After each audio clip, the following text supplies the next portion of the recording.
आज हम लोग क्लास 10th के अर्थशास्त्र के फर्स्ट लेसन जिसका नाम डेवलपमेंट यानी विकास है उसके अब एक्सरसाइज को करेंगे। तो पहला क्वेश्चन देखते हैं। देश के प्रति व्यक्ति आय उसकी गणना करके निकाली जा सकती है। किसकी गणना, ये आपको विकल्प दिखाना है।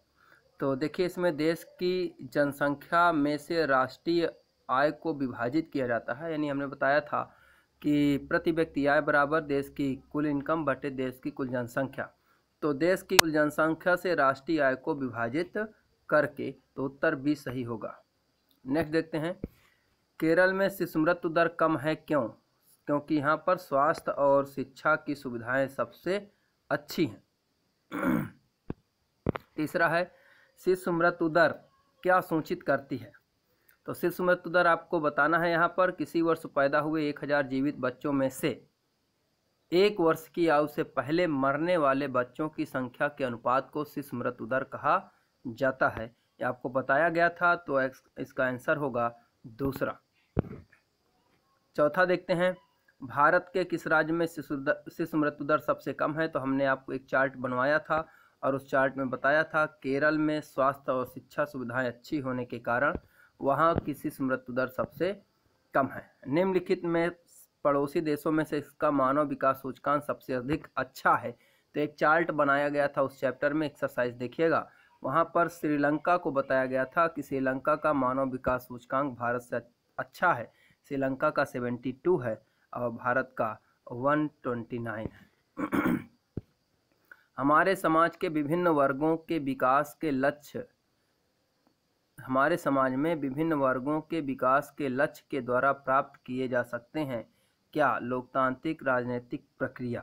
विभिन्न विकास के लक्ष्यों के द्वारा प्राप्त किए जा सकते हैं। शक्ति नहीं हो सकती है, हिंसक प्रदर्शन नहीं हो सकते, आतंकवाद नहीं हो सकते। तो उत्तर क्या होगा? लोकतांत्रिक राजनीतिक प्रक्रिया। जीडीपी क्या होती है? हमने बताया था ग्रास डोमेस्टिक प्रोडक्ट यानी सकल घरेलू उत्पाद। तो इसका उत्तर दूसरा होगा। अगला है, देशों की विकास की तुलना करने का सबसे महत्वपूर्ण आधार क्या है? संसाधन, जनसंख्या कर लीजिएगा, जनसंख्या, औसत आय। तो इसमें सबसे महत्वपूर्ण क्या है? औसत आय है कि वहाँ के लोगों की आय कितनी है। किसी देश में राष्ट्रीय आय को उसकी कुल जनसंख्या के भाग देने पर क्या प्राप्त होता है? तो जब राष्ट्रीय आय से कुल जनसंख्या का भाग देंगे, तो अभी पहला क्वेश्चन जो था वही लगभग है। तो यहाँ पर आएगा क्या? प्रति व्यक्ति आय। क्या आएगा? प्रति व्यक्ति आय आएगा। किसी देश में विकास को प्रायः निम्नलिखित में से किस आधार पर निर्धारित किया जाता है?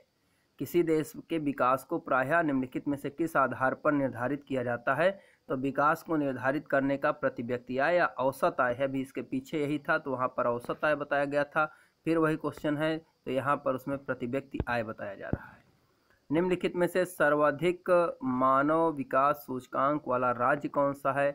तो मानव विकास सूचकांक वाला राज्य पूछा जा रहा है, तो केरल होगा, क्योंकि केरल का ही सबसे अधिक स्वास्थ्य और चिकित्सा सुविधाएं अच्छी हैं, या वहाँ की प्रति व्यक्ति आय तो कम है लेकिन सार्वजनिक सुविधाएं अच्छी हैं। निम्नलिखित में से कौन सा गैर नवीकरण संसाधन है?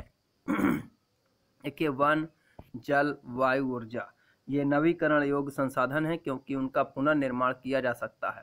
लेकिन खनिज तेल है, इनकी जितनी मात्रा उपलब्ध है उतनी ही उपलब्ध है, अधिक इनका पुनर्निर्माण आसानी से या कम समय में नहीं किया जा सकता है। अगला है, यूएनडीपी के अनुसार किसी देश के विकास को आंकने का आधार क्या है? तो आपको 3 चीज़ें बताई गई थी, प्रति व्यक्ति आय, लोगों की शिक्षा का स्तर और लोगों की स्वास्थ्य का स्तर। तो उपरोक्त सभी हो जाएगा क्योंकि ये तीनों आंसर इसमें रहेंगे। अब आइए छोटे क्वेश्चन देखते हैं। अन्य राज्यों की अपेक्षा केरल में शिशु मृत्यु दर कम क्यों है? तो सीधे से आपको बताया गया था कि वहाँ की स्वास्थ्य एवं शिक्षा सुविधाएं बेहतर हैं। क्या सिर्फ औसत आय के आधार पर विकास की गणना करना सही है? नहीं, क्योंकि औसत आय की असमानता का पता नहीं चलता। क्योंकि जब हमने औसत आय का चैप्टर पढ़ाया था तो वहाँ हमने एक ग्राफ बताया था कि जहाँ पर लोगों की औसत आय 50,000 थी, एक में 10-10 हज़ार के आसपास 9,500, 10,000, 10,500 इनकम थी, और एक में सभी के 5,500 थी, और अंतिम वाले की कितनी 48,000 इनकम थी। तो जो असमानता है उसका इससे पता नहीं लगता है। अगला है जीवन प्रत्याशा से क्या अभिप्राय है, तो व्यक्ति की संभावित जीवित रहने की औसत आयु, यानी किसी देश में लोगों के जीने की औसत आयु क्या है उसे जीवन प्रत्याशा कहते हैं। भारत की इस समय 68 पॉइंट कुछ ईयर्स करके है। अगला है जीडीपी का क्या अर्थ है, सकल घरेलू उत्पाद, आपको बताए थे ग्रास डोमेस्टिक प्रोडक्ट। नेक्स्ट देखते हैं भारत में सर्वाधिक विकास सूचकांक किस राज्य का है, अभी फिर से ऑब्जेक्टिव में था केरल का। यूएनडीपी मानव विकास सूचकांक की गणना किसके द्वारा की जाती है, तो ये बहुत इंपॉर्टेंट क्वेश्चन है, आपको याद रखना है। मानव विकास सूचकांक की गणना यूएनडीपी द्वारा की जाती है, यूनाइटेड नेशंस डेवलपमेंट प्रोग्राम, ठीक है ना, इसका पूरा नाम है यूनाइटेड नेशंस डेवलपमेंट प्रोग्राम। सार्वजनिक वितरण प्रणाली क्या है, राशन वितरण की वह प्रणाली जिसके द्वारा उचित मूल्यों पर गरीबों को सरकारी दुकानों के माध्यम से राशन बांटा जाता है, यानी जो सरकारी कोटा होता है गांव में, अभी लॉकडाउन के समय सबको राशन वितरण की मात्रा अच्छे से की गई है, तो उससे आप समझिए यही सरकारी है, सार्वजनिक वितरण प्रणाली है।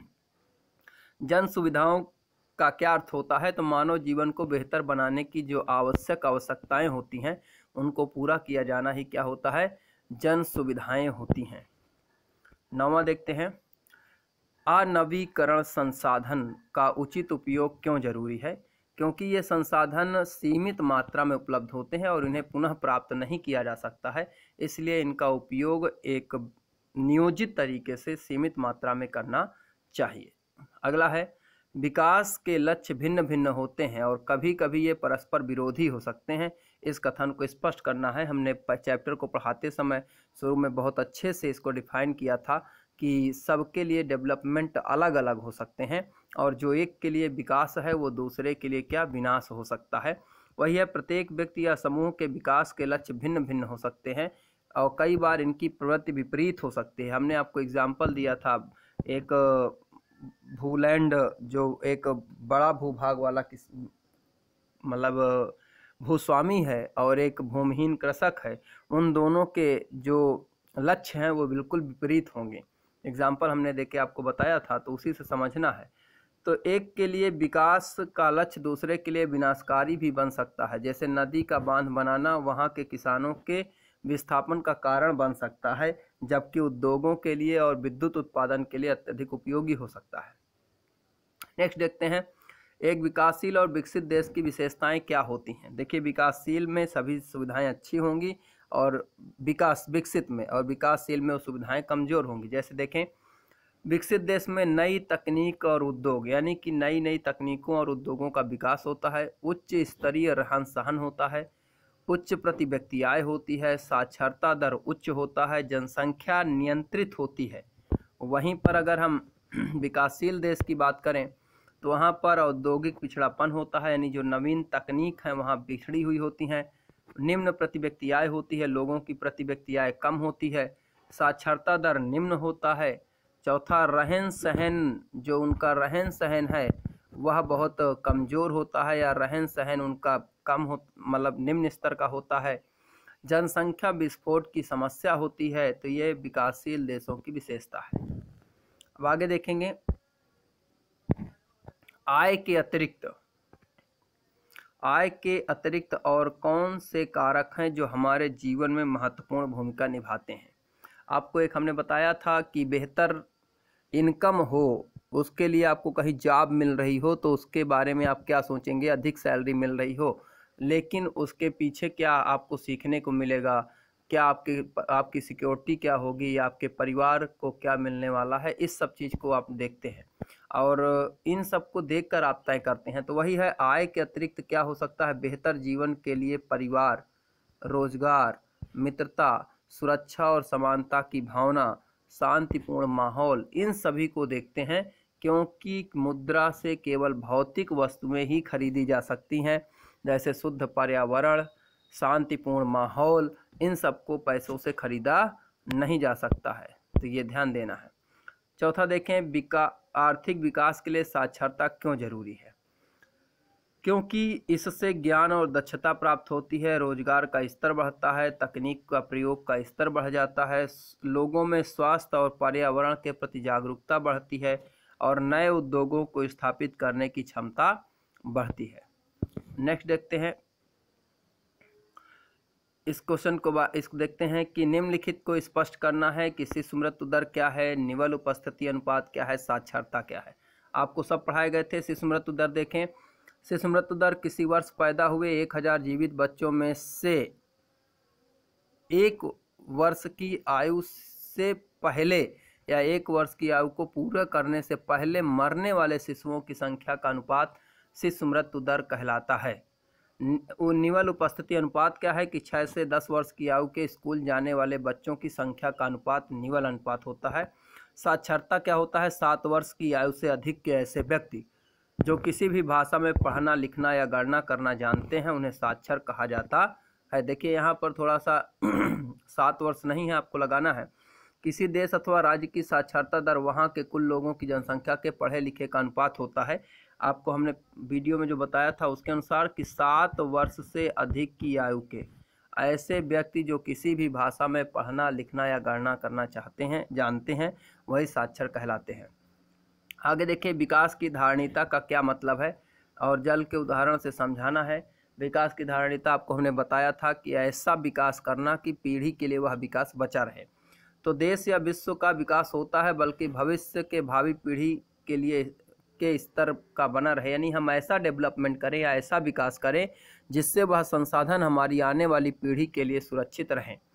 उदाहरण जैसे भूमिगत जल एक प्राकृतिक संसाधन है, यह नवीकरण योग्य संसाधन है। इसका उपयोग सही प्रकार से करें तो भावी पीढ़ी भी इसका उपयोग कर सकते हैं और जल की गुणवत्ता को नहीं घटने देना चाहिए, यानी ऐसा प्रयास करना चाहिए कि हमारे जो अंडरग्राउंड वाटर का लेवल है वो जो लगातार अधिक दोहन करने से नीचे जा रहा है उसे नीचे जाने से रोकना चाहिए।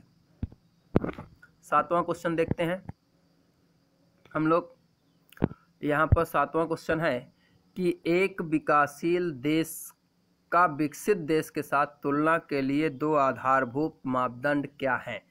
तो यहाँ पर जो मापदंड है वो मुख्यतः राष्ट्रीय आय, प्रति व्यक्ति आय और औसत आय है। तो देखिए पहला है राष्ट्रीय आय, दूसरा प्रति व्यक्ति आय या औसत आय और दूसरा मानव विकास सूचकांक, यानी 3 पॉइंट्स में दिया गया है। राष्ट्रीय आय, प्रति व्यक्ति आय या औसत आय और मानव विकास सूचकांक, इस आधार पर विकसित और अल्प विकसित देशों की तुलना किया जाता है या मूल आधार ये होते हैं। अगला जन सुविधाओं का क्या अर्थ है, ये क्यों महत्वपूर्ण है। भारत में जन सुविधाओं के नाम लिखना है।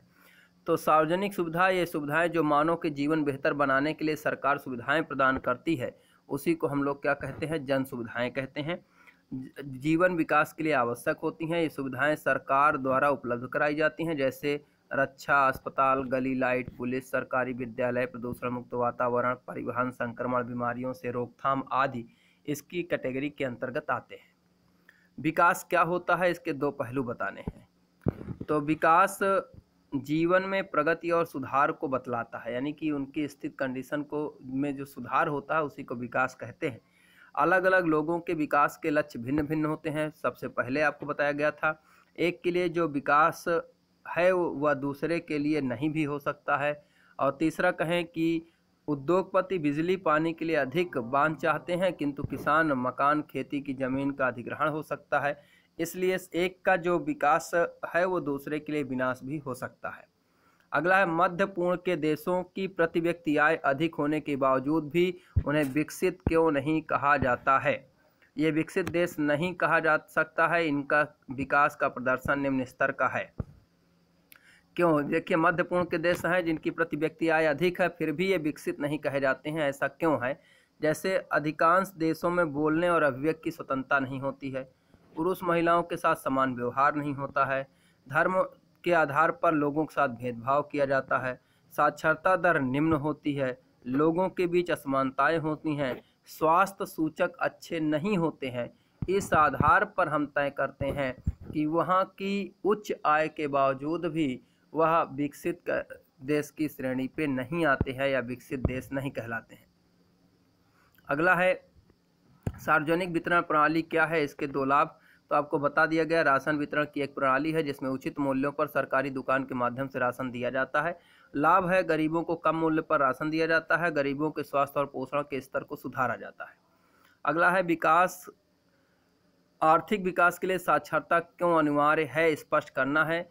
तो सीधी सी बात है, आर्थिक विकास के लिए साक्षरता देंगे तो रोजगार बढ़ेगा, आधुनिक तकनीकों को प्रयोग करने की क्षमता बढ़ जाएगी, नए नए उद्योग स्थापित होंगे, लोगों में स्वास्थ्य विज्ञान और बीमारियों के प्रति जागरूकता पैदा होगी।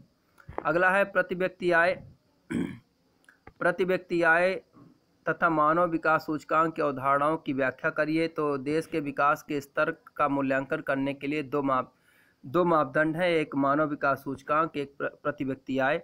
इसके अलावा भी जानना है HDI शैक्षिक स्तर सूचकांक, जो प्रति व्यक्ति आय का औसत होता है या स्वास्थ्य स्थिति सूचक को बताता है।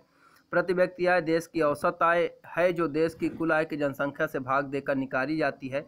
तो ये पॉइंट नहीं है, आपको समझाया गया है। तो किसी भी देश में प्रति व्यक्ति आय और मानव विकास सूचकांक की अवधारणा की व्याख्या करना है।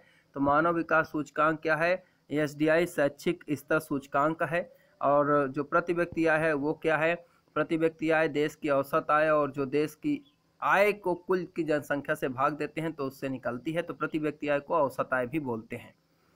सार्वजनिक सुविधाओं को किन्हीं 3 मुख्य उपयोगिताओं को उजागर कीजिए। सार्वजनिक सुविधाओं की 3 मुख्य उपयोगिताओं का उजागर करना है।